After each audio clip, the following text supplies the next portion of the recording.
पिछली गलतियों से सबक लो, इनको फिर से ना दोहराना।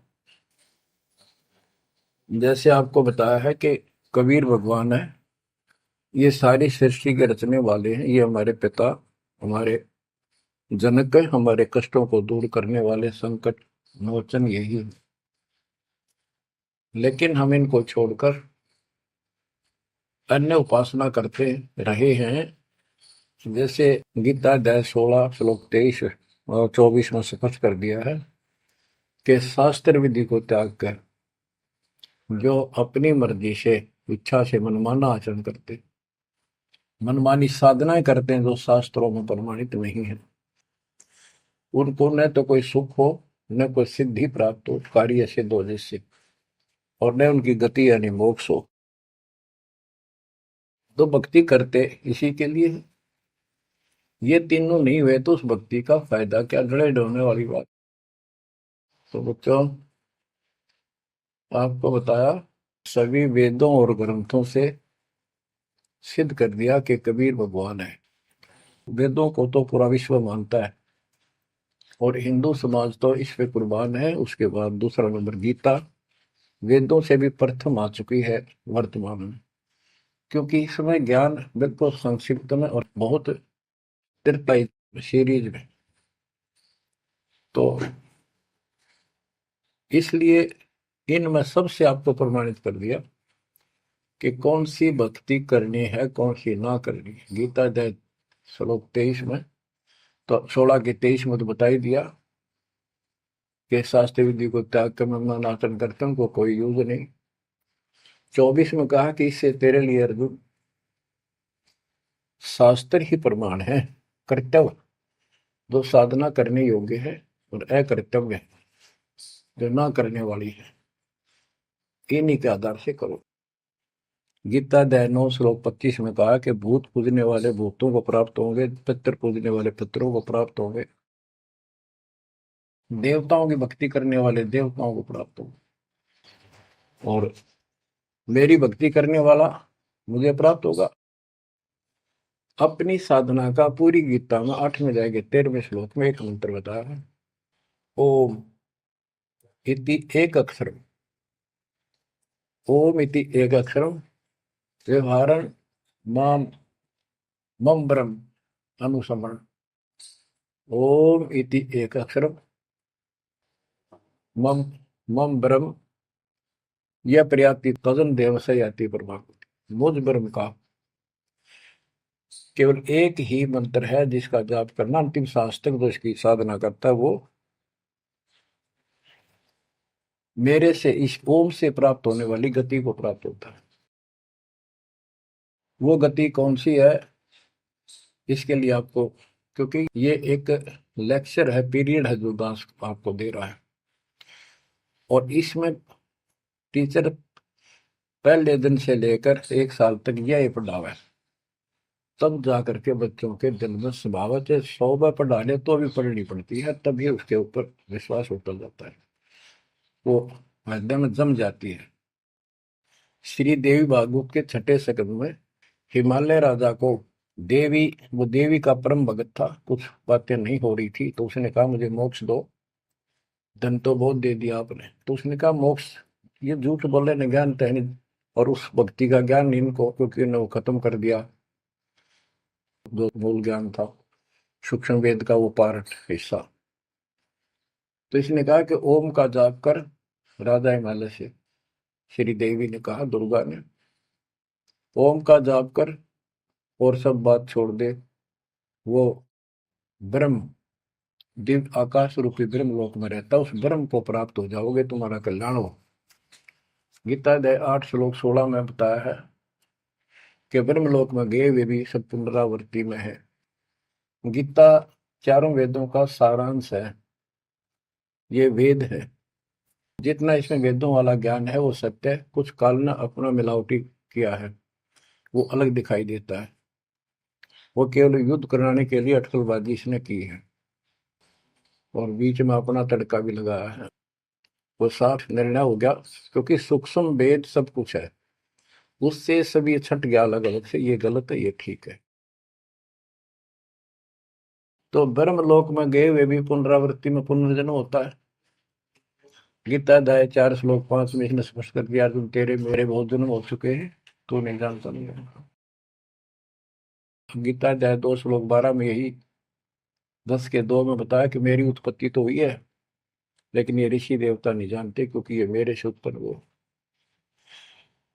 फिर उस ज्ञान को, जैसे जहां से शुरुआत हुई थी कि परमात्मा सतलोक से सबसे ऊपर के लोक में रहता, वहां से चलकर गति करके आता है, अपना सच्चा अध्यात्म ज्ञान खुद बोलकर बताता है। गीता अध्याय 4 श्लोक 32 में, ये कोड वर्डों में है गीता ज्यादातर, उसमें बताया कि जो ज्ञान ब्रह्मणे मुखे सचिदानंद घन ब्रह्म ने अपने मुख कमल से बोली वाणी में बोला है, उस वाणी में संपूर्ण विस्तार के साथ लिखा है, उससे ये पूर्ण मोक्ष होगा, फिर कभी जन्म मरण नहीं होता। उसके बारे में चौथे अध्याय के 34वें श्लोक में कहा है कि उस ज्ञान को तत्वदर्शी संतों के पास जाकर समझ, उनको दंडवत प्रणाम करने से, कपट छोड़कर उनकी सेवा करने से वो तत्वदर्शी संत जो तत्व ज्ञान का उपदेश करेंगे। गीता अध्याय 15 श्लोक 1 में स्पष्ट कर दिया है, जो इस उल्टे लटके हुए संसार रूपी वृक्ष की के सभी विभाग का नारा नारा ज्ञान बता देता है। सभी विभागों का पार्षद सवेदवित वो वेद के तात्पर्य को जानने वाला है। गीता अध्याय 15 श्लोक 4 में कहा है कि उस तत्व ज्ञान के प्राप्त होने के पश्चात उस तत्व ज्ञान रूपी शस्त्र से इस ज्ञान को काट कर, यानी तत्व ज्ञान को ठीक से समझकर उसके पश्चात परमेश्वर के उस परम पद की खोज करनी चाहिए, जहां जाने के बाद साधक फिर लौटकर संसार में कभी नहीं आते, और उसी की भक्ति करो जिसने सारे संसार रूपी वृक्ष को बनाया है, सृष्टि रची है। बच्चों, ये है वो तत्व ज्ञान, ये है वो मूल ज्ञान, सार ज्ञान निष्कर्ष निकाल के रख दिया गया है। अब गीता बोलने वाले ने कहा है कि उस तत्व ज्ञान के अंदर सब कुछ निष्कर्ष है, उसको समझो। यही कुरान शरीफ के अंदर, कुरान मजीद के अंदर सूरत फुरकानी 25 आयत 52 से 59 में यही स्पष्ट किया है, वो कबीर नाम का परमात्मा है जिसने सारी सृष्टि रची, जिसने सब आपको संतान माता पिता का रूप दिया, सबके कर्मों को वो काटने वाला है, सबके कर्मों को ठीक से जानता है। 6 दिन में सृष्टि रच के जो 7वें दिन तखत पर जा विराजा, उसकी खबर किसी बाखबर से पूछो। गरीबदास जी कहते वेद कतेब एक है भाई, और वेद कतेब का ज्ञान है दूर, वो संतों का मार्ग दूर। ये अधूरा ज्ञान है, जब इसमें स्पष्ट है ही नहीं, जब ये कह दिया कोई और बताओगा तो वो और अब आपके सामने है, आपको प्राप्त हो चुका है। अब भी बच्चों नहीं समझोगे तो कौन सी विधि अपनाए जो आपकी आंखें खोले। कबीर द्वार धनी के पड़ा रहे, धक्के धनी के खावे, 100 काल जो ही पर द्वार छोड़ नहीं जावे। अब आपने इतना करना है, इस ज्ञान को समझकर मालिक से दूर ना होना, सतगुरु विमुखा मत हो जाना। इसमें आपको अच्छा लगे चाहे कोई कष्ट लगे, वो कष्ट भी गॉड गिफ्ट होगी। हो सकता है पता नहीं कौन सा पाड़ सा कष्ट आपका हल्के में टल रहा हो, पर जल्दी ना करा करो, और तो धरती पर कहीं जा रही हो तुम्हें कभी राहत नहीं मिलेगी।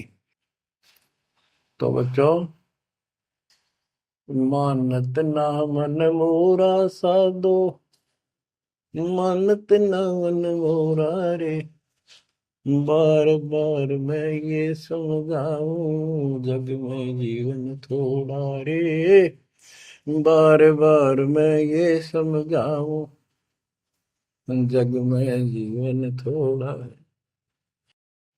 दुविधा दुर्मति चतुराई में जन्म गया नर तोरा रे, अब भी आने में लो सत्संग में, करो गुरु ज्ञान पर गौरा रे। अब भी आने मिलो सत्संग में, करो गुरु ज्ञान पर गौरा रे। शरण पड़े को गुरु संभाले, जानिक बालक भोला रे। कह कबीर तुम चरण चित राखो, जो सोई में डोराए। कह कबीर तुम चरण चित राखो, जो सोई में डोरा रे। मानत ना मन मोरा साधो, मानत ना मन मोरा रे। बार बार मैं ये समझाऊं, जग में जीवन थोड़ा रे। बच्चों, जैसे धागा सुई में चिपका रहता है, ऐसे लटके रहियो परमात्मा के दास के चरणों, मोक्ष मिलेगा सत्साहिब।